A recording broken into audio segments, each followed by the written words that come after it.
ඔන්න දැන් මේ වාහන 3යි බයික් එකයි තියෙන්නේ මොනවා කරන කෙනෙක්ද? සල්ලි තියෙන කෙනෙක්. හොඳට ඉගෙන ගත්ත කෙනෙක්ද?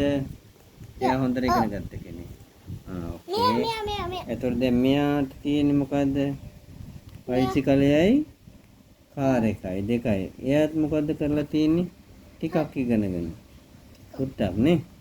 මෙයා 1 2 3 4. ඔව් එයාට වාහන 3ක් තියෙනවා. දැන් මෙයාට මොනවද තියෙන්නේ? මේ බලන්නකෝ මේ. එයාට තියෙන්නේ මොනවද? 4ක්. බයිසිකලයයි චූටි ගෙයයි හරකයි ඉන්නවා. එයා මොකද කරලා තියෙන්නේ? ඉගෙනගෙන නැහැ. 4ක් කරගෙන. 4ට එනවා ඉගෙනගෙනද? ඈ?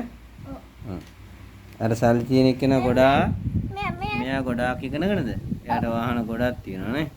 මේ ඩයිනෝසර් කෙනෙකුත් තියෙනවා. ඩයිනෝසර් කෙනෙකුත් තියෙනවා. මේ ගෝරියෙකුත් තියෙනවා. පුතා හොඳට ඉගෙන ගත්තේ නැත්නම් කවුරු වගේද වෙන්නේ? මෙයා වගේ වෙනවා නේ. හොඳටම ඉගෙන ගත්තොත් මෙයා එයා වගේ වෙනවා. පොඩි මෙයා පොඩියකුත් තියෙනවා. මෙයා පොඩ්ඩක් ඉගෙනගෙන නේ. මේ පොඩිය ගානෝ. හරි. එහෙනම් හොඳට ඉගෙන ගන්න ඕන. ඕකේ.